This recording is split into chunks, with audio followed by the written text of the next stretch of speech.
시청자 여러분 안녕하십니까? 뉴스포 시작합니다. 지방시대위원회가 강원도 속초에서 지방청년특별위원회 워크숍을 개최했습니다. 광명시가 순천시와 정원문화도시, 문화예술관광 분야 협력체계를 구축합니다. 횡성군이 2022년도 아이돌봄 서비스 제공기간 평가에서 우수기관으로 선정됐습니다. 광주와 대구를 잇는 달빛 고속철도 건설을 위한 특별법 제정이 본격적으로 추진됩니다. 섬나라 탐라 잃어버린 천년을 깨우다 특별전 개막식이 개최됐습니다. 장맛비가 잦아들면서 수해 복구 작업이 본격화하고 있습니다. 각 지자체들은 무너진 제방을 메꾸고 도로 곳곳에 포트홀을 정비하는 데 구슬땀을 흘렸는데요. 무엇보다 또다시 많은 비가 예보되면서 추가 피해를 막기 위한 철저한 대비가 중요해 보입니다. 중장비가 부지런히 모래주머니를 실어 나릅니다. 토사가 쓸려나간 제방의 빈자리를 메꿉니다.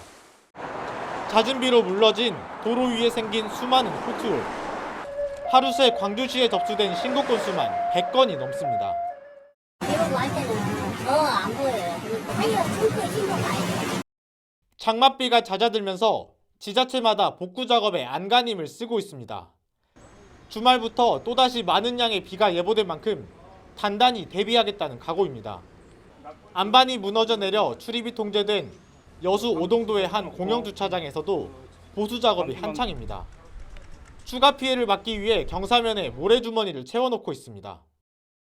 인가 피해를 방지하려고 톤백을 설치해서 그 낙석이 떨어지는 것을 완충하려고 하고요. 기상청은 오는 22일 새벽부터 사흘간 광주 전남에 또다시 많은 양의 비가 내릴 것으로 예상된다며 철저한 대비를 당부했습니다.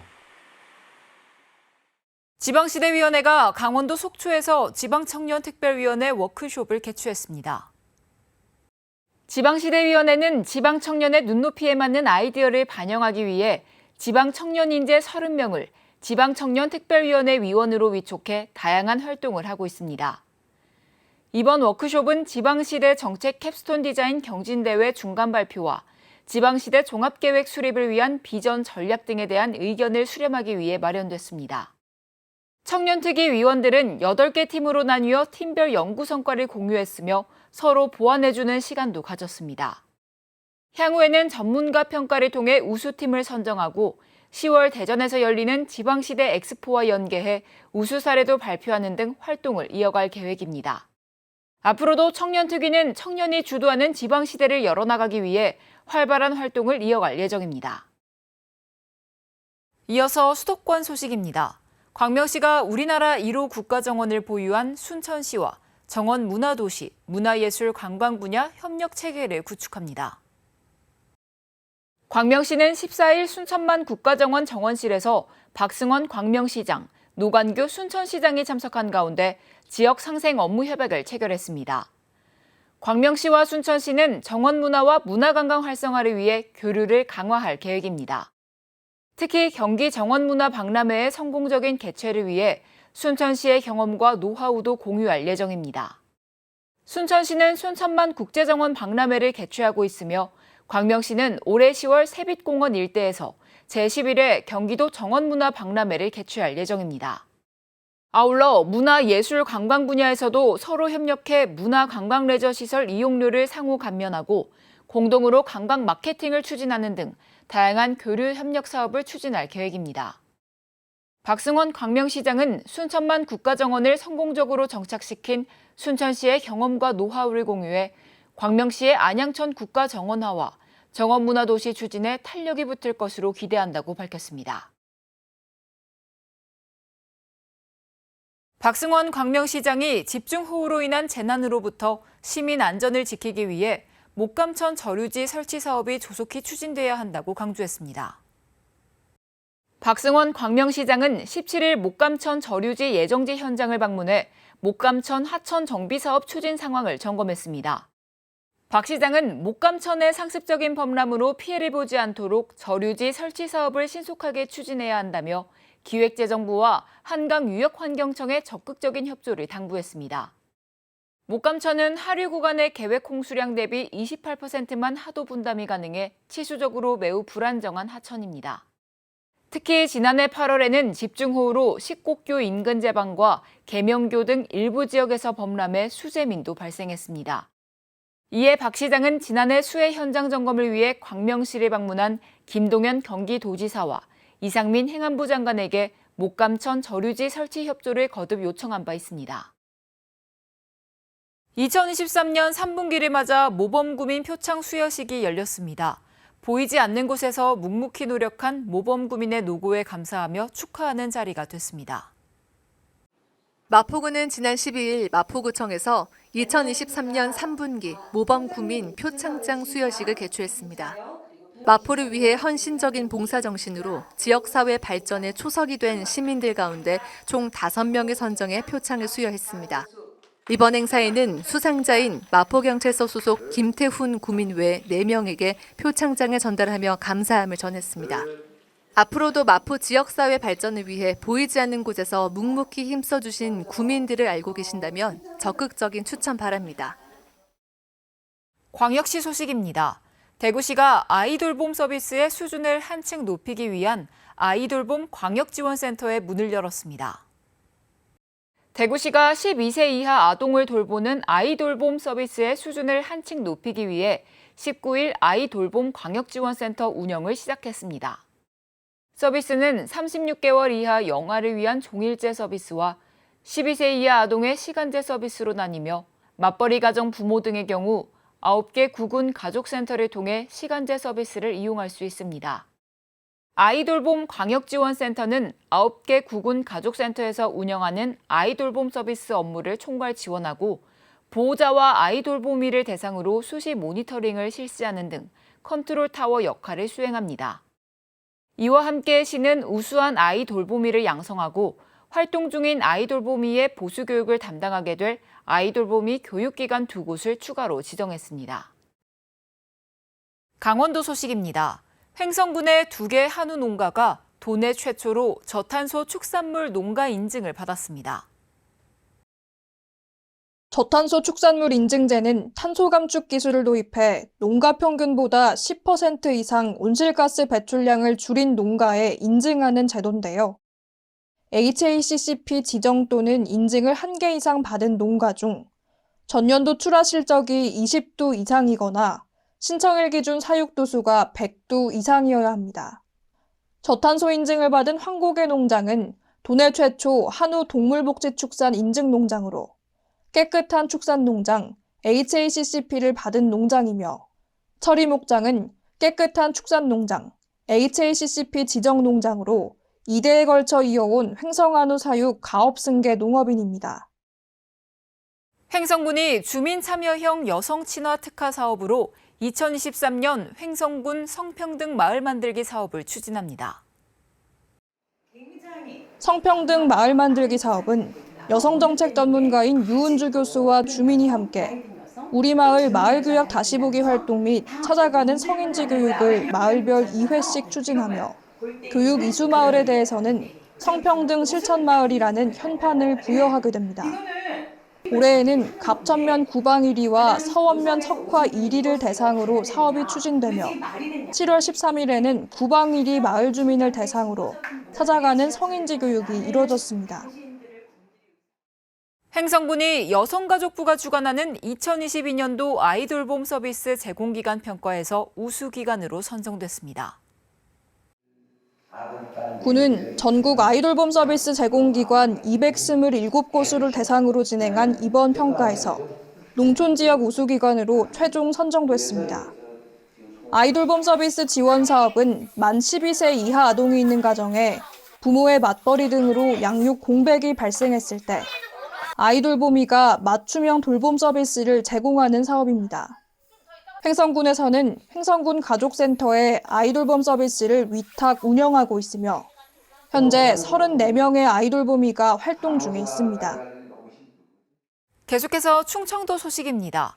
충북도가 올해 상반기 지방 물가 안전관리 실적 평가에서 최우수 지자체로 선정됐습니다. 충북도는 2022년 지방물가 안정평가에서도 최우수 지자체로 선정된 바 있어 2회 연속 수상이라는 영예를 안았습니다. 행정안전부가 전국 기초자치단체 243곳을 대상으로 실시한 이번 평가에서 충북도는 공공요금 동결과 착한 가격 업소 이용 주간 운영 등 각종 시책을 추진한 점이 높은 점수를 받았습니다. 과수 화상병 발생이 꾸준히 증가하고 있는 가운데 충북 농업기술원이 과수 화상병 저항성 효과가 높은 대목에 대한 대량 생산 체계를 구축했습니다. 충북 농업기술원은 과수화상병에 저항성이 있는 것으로 알려진 대목을 2년간 검증했고 그 결과 이 대목은 기존에 비해 41%에서 46%가량 저항성이 높은 것으로 나타났습니다. 과수화상병 저항성 대목은 2024년부터 도내 농가에 보급될 것으로 예상됩니다. 경상도 소식입니다. 경상북도가 집중호우 피해 지역인 문경, 영주, 예천, 봉화 등 4개 시군의 인명 및 재산 피해 수습을 돕습니다. 현장의 각종 불편 사항을 신속히 조치하기 위해 실국장을 지역 책임관으로 지정해 현장으로 파견했습니다. 경상북도는 집중호우로 도내 인명 및 재산 피해가 이어지면서 현장 행정력 공백을 해소하기 위해 실국장급 인사를 현장 파견하기로 결정했습니다. 지역 책임관은 피해 지역은 물론 해당 시군 전 읍면의 위험 지역을 점검하고 피해 현장에서 발생하는 각종 불편 사항을 신속히 조치하는 등 현장형 행정을 펼칠 계획입니다. 지역 책임관은 영주 풍기, 장수, 문경 삼북 동로, 예천 용문 감천, 효자 은풍, 봉화 춘향을 중심으로 집중 피해 점검에 나섭니다. 이철우 경북도지사는 피해 지역 주민의 민원과 행정력 동원 등 다양한 현장 문제를 지역 책임관을 통해 즉각 해소할 계획이라고 말했습니다. 한편 경상북도는 집중호우로 피해가 발생한 15일 주민 대피 행정명령을 내렸고 중앙부처 및 군 경찰 등 유관기관과의 협조를 강화해 피해 대응에 총력을 기울이고 있습니다. 전라북도 소식입니다. 전라북도가 제주특별자치도, 세종특별자치시, 강원특별자치도와 정책포럼을 개최했습니다. 전라북도는 제주, 세종, 강원 특별자치시도와 국회에서 상생협약식을 갖고 특별자치분권 정책포럼을 개최했습니다. 4개 시도는 지방주도 균형 발전을 위한 협력의 필요성에 대해 공감하며 특별자치시도 상생협의체와 같은 구체적인 제안도 오고 가는 등 앞으로 더욱 긴밀하게 연대해 진정한 지방시대를 함께 열자며 한 목소리를 냈습니다. 김관영 전북지사는 국가균형 발전은 우리나라의 오래된 난제였지만 제주와 세종, 강원, 전북이 함께 상생협력한다면 균형 발전의 새로운 이정표를 세울 수 있을 것이라고 말했습니다. 계속해서 광주 전남 소식입니다. 중앙노동위원회 중재로 추진되던 광주 사회서비스원과 보육대체교사 노조의 화해 조정이 끝내 결렬됐습니다. 노조 측에서 중재안이 보육대체교사들의 고용을 보장하지 못한다며 거부 의사를 밝혔기 때문인데요. 결국 6개월 넘게 이어진 갈등은 중노위의 심판으로 가려지게 됐습니다. 지난 1월 광주 사회서비스원 소속 보육대체교사들은 고용 연장을 요구하며 광주광역시청 1층에서 점거농성에 돌입했습니다. 중앙노동위원회의 중재 시한마저 지났지만 6개월 넘는 점거농성은 해결되지 못했습니다. 화해 조정이 결렬됐기 때문입니다. 중노위가 노사 양측에 중재안을 제시했지만 노조 측은 수용 불가 입장을 결정했습니다. 보육 대체교사로 3년 이상 근무한 경력자를 대상으로 신규 채용을 진행해 내년 2월 4일까지 일할 수 있도록 하자는 게 중재안의 핵심이었는데 노조 측은 또 다른 6개월짜리 비정규직 노동자를 만들 뿐이라고 주장했습니다. 해고자들을 전원 복직시키겠다라는 안이 아니라 신규로 채용 공고를 열겠다라는 거고 거기에 해고자들도 뛰어들어라라는 건데 또 다른 비정규직을 양산하는 안이에요. 광주 사회서비스원은 중재안을 수용하겠다는 입장을 전달했지만 화해는 끝내 결렬됐습니다. 내년 2월 4일까지로 근로계약을 체결하는 것을 중노위에서 제시했던 내용을 가지고 저희는 이제 이 내용을 수용을 하겠다는 내용을 안내를 보냈습니다. 6개월 넘게 이어지고 있는 광주 사회서비스원 보육 대체교사 고용 문제. 결국 오는 27일 중노위의 2차 신문위원회의 심판으로 가려지게 됐습니다. 광주광역시가 한 해 동안 시내버스 회사에 지원해주는 금액이 1,440억 원을 넘어섰습니다.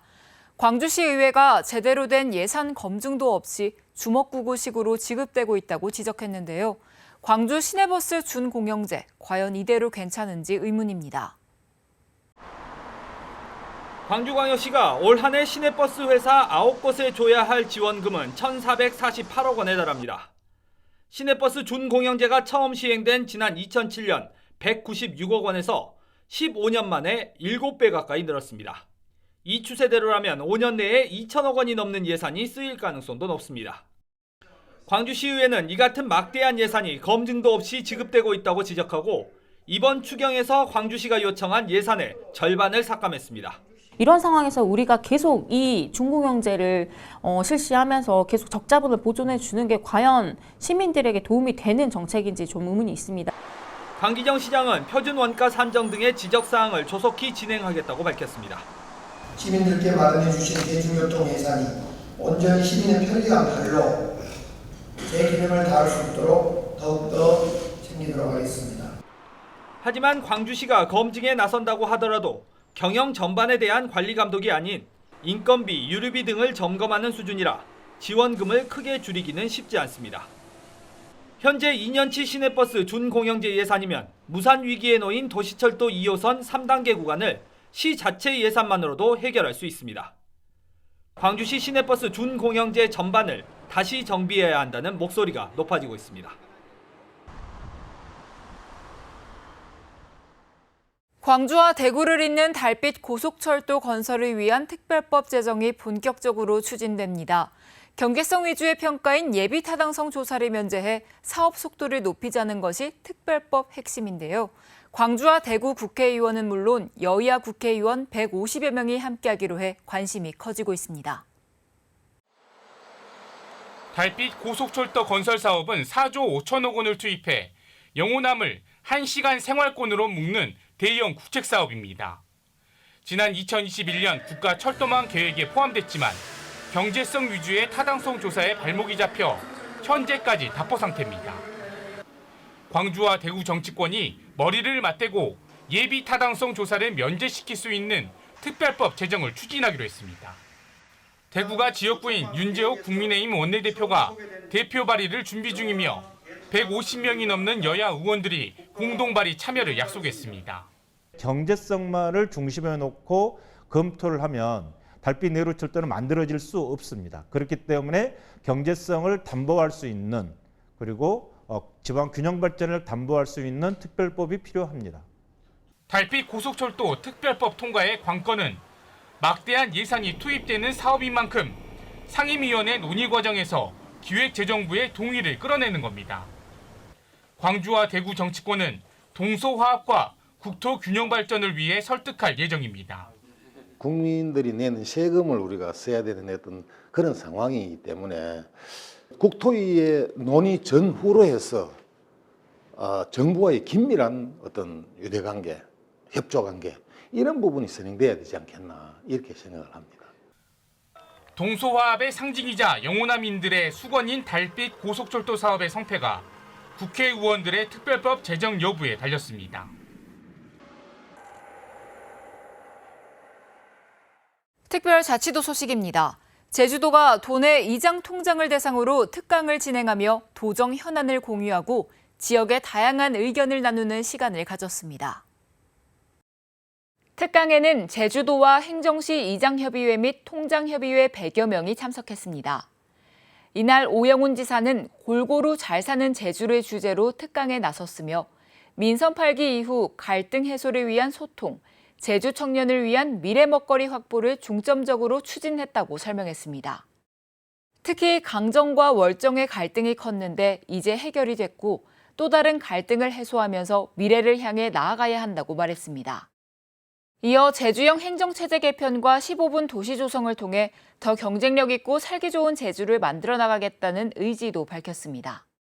아울러 행정체제 개편의 논의 과정을 도민들께 맡긴 만큼 전 지역에서 활발하게 논의가 이뤄지길 바란다고 강조했습니다.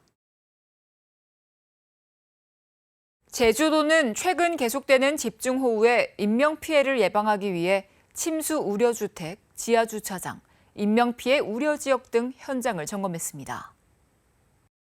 김성중 행정부지사는 지난 18일 서귀포시 대정읍 관내 침수 우려주택을 방문해 주민들에게 침수 시 행동 요령을 전달했습니다. 다음으로 예래동 관내 지하주차장을 점검하고 침수 피해가 우려되므로 호우 예보 시 폐쇄 조치할 것을 당부했습니다. 김성중 부지사는 소방, 경찰 등 유관기관과 유기적인 협력 체계를 유지해 도민 생명과 재산 보호에 최선의 노력을 다하겠다고 강조했습니다.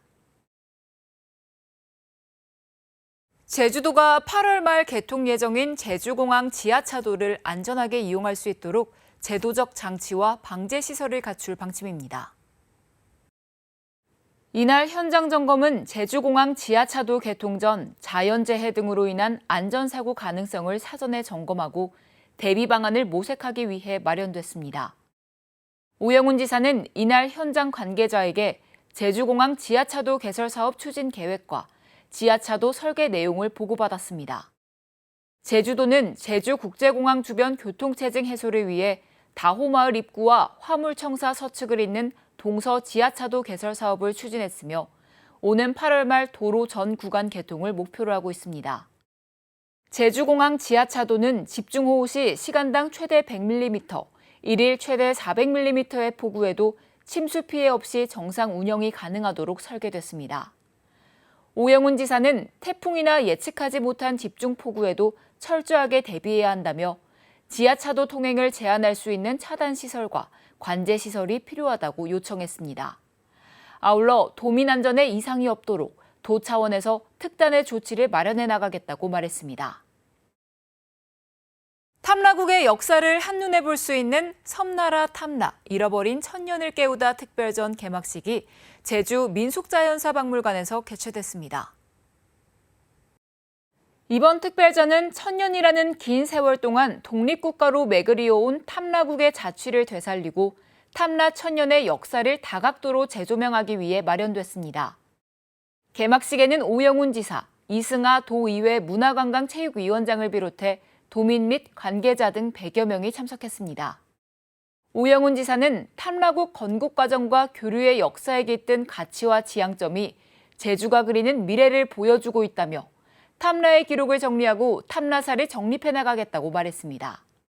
개막식 이후 오영훈 지사는 참석자들과 함께 특별전에 전시된 탐라 관련 역사 기록물과 영상을 관람하며 탐라국의 위대한 역사를 살펴봤습니다. 섬나라 탐라 특별전은 총 7부로 구성되며 오는 11월 26일까지 운영됩니다. 장마와 함께 무더위가 기승을 부리고 있습니다. 여름철에는 신체 기능이 체온 조절에 집중돼 소화 기능이 저하되기 쉬워 차가운 음식을 과도하게 섭취하는 것을 피해야 합니다. 또 갈증을 느끼기 전에 충분히 수분을 섭취하는 것이 좋으며 미네랄이 풍부한 채소를 많이 먹는 것도 도움이 된다는 점 기억하시기 바랍니다. 뉴스 마칩니다. 시청해주신 여러분 고맙습니다.